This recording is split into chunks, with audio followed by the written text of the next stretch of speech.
I walked into the Today Show and I saw Savannah and Jenna and Al and Craig and Sheinelle and, and I felt like home. And they were even saying that, like, welcome home, girl, welcome home. And that's what it felt like. Hello. Hello, How are you? This is so exciting. I'm so happy to We see miss you so much. I like holding your hand. I got that beefy, meaty chapter of my life that I still get to go back and read pages and be part of. And I get to choose what this next chapter would be like for me. Because we get one life, but you get multiple choices and multiple chapters. You can have a one-chapter life, and I think that's actually beautiful.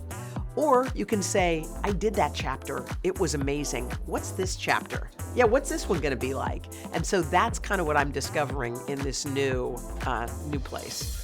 Hard to believe that Friday marks the 1-year anniversary of when Hoda announced through tears she was leaving Today. This is the right time for me to kind of move on. Calling Savannah was a really difficult one because we were definitely a ride or die.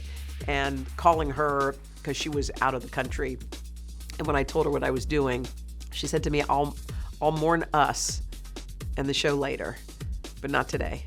Today we celebrate you. So let's go. And she just changed the game. Okay, well, we're hanging.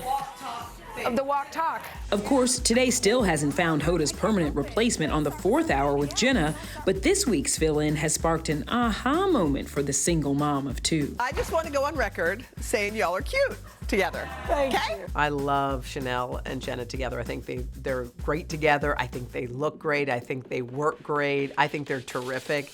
I mean, ultimately, it's going to be up to the powers that be at NBC, but I mean, it seems to fit like a cozy blanket. That's what I felt when I was watching it. And I was like, y'all are cute together. I dig them together.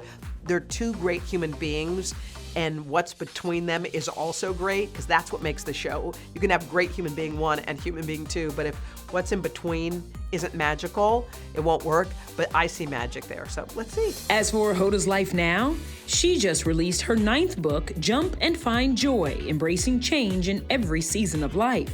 And Hoda says she's making space for dating again, 3 years after ending her relationship with longtime partner Joel Schiffman. Relationships are meant to be, that's all life is relationships. Like, that's what makes life rich. It's not about, walking into a building and walking out of the building. The building's not hugging you. It's, the idea, which I haven't done yet, but going out on dates.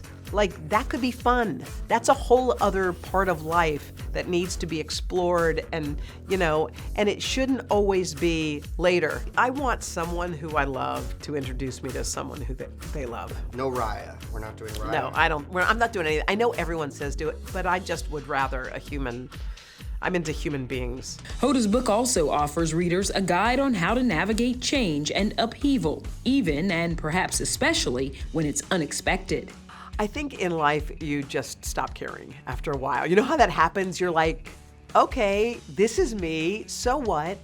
And this is also a book that chronicles jumps in life, like jumping into motherhood, into a job, out of a relationship, into one. Like, we're all doing it.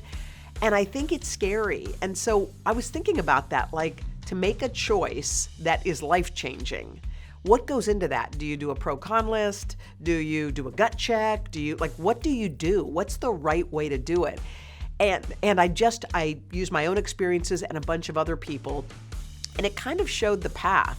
Like, there's a lot of hand-wringing that goes into a jump. But if you don't do it, think in 10 years, you'll be like, why didn't I take that thing? Why am I still here with that? Why didn't I move? You keep asking yourself, because a day turns into a month, turns into a year, and before you know it, you're 3 years down the road saying, oh God, I never did that. It's just time to do it. Hoda also reflects on how her 2007 breast cancer battle ultimately inspired her to take her career to the next level at NBC. Being scared to death has its pluses, even though you wouldn't think about it when you're there. So for me, when I was diagnosed, I was scared that was it. I thought people who had cancer died. And I was like, oh my God, I'm 43. I didn't do all the things. I didn't have the family. I didn't even go for the job I want. I just kind of kept going. And so I remember after my surgery was over and after I had come out on the other side, I was sitting at home healing, just watching Law and Order and, thinking, what am I doing here? And I got this epiphany, and it was 4 words. It was, you can't scare me. And I was like, what am I afraid of?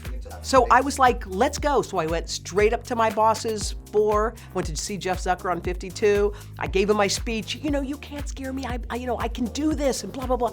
And I felt free. And whether he gave it to me or not, I did something I would never have done. Then because of a producer who helped, I ended up getting that gig. So truthfully, if I hadn't have gotten sick, I wouldn't have had the guts or the courage to try something new. And while Hoda is one of the most beloved hosts on TV, can you believe early on in her career, she got 27 rejections but never gave up? I think I was used to no, like no was my F6 button. No, you didn't get it. No, no one asked you to the dance. No, it's not you. No, you're on JV, not varsity. No. So I think I developed a little bit of a thick skin to know. It was almost like, oh, okay, well, then what can I do? Okay, it's not gonna be, he doesn't want, how about, you would just keep going about your business that way. So getting rejected was painful because someone's telling you you're not good and they're telling you over and over and over and over.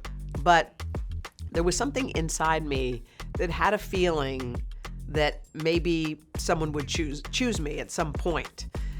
And somebody did. So I think the falling down part is just part of life. And then it's like the recovery.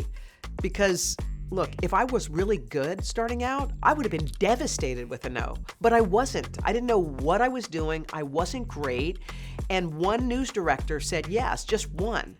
So all those people thought I was terrible. And one guy said, actually, I see something. And you're like, geez. So what are the best parts of Hoda's post-today life? Well, it starts with sleeping in. Well, for her, anyways. It was 4:30 and now it's 5. But here's what's weird. My alarm went off every morning at about 3:15. Every morning. I can hear the chimes. I would get up. I'd go to the shower. I'd do routine. So literally 4:30 was like an extra hour and 15. I was like, whoa. So now it's 5. So I still go to bed kind of early because I put my kids down and it's an old habit. But I feel rested. I feel like I didn't know how awesome sleep was. Nobody told me. I only did 8,000 sleep segments, but I didn't realize how much your body needs it and craves it, and it just changes the game. It also means she's finally able to be home in the mornings for her daughters, 8-year-old Haley and 6-year-old Hope. When my kids wake up in the morning, I get to be the first face they see. So I tiptoe into Haley's room at 6:45. and kiss her all over until she wakes up. And she usually sighs, Mama. And I'm like, never been happier. And a couple minutes later, I go to Hope's room next door. And Hope always says the same thing. I go, good morning, my love. She goes, snuggle. I crawl in bed and get under the covers with her. That moment in the morning, it is 5 minutes, and it's the best 5 minutes of the day.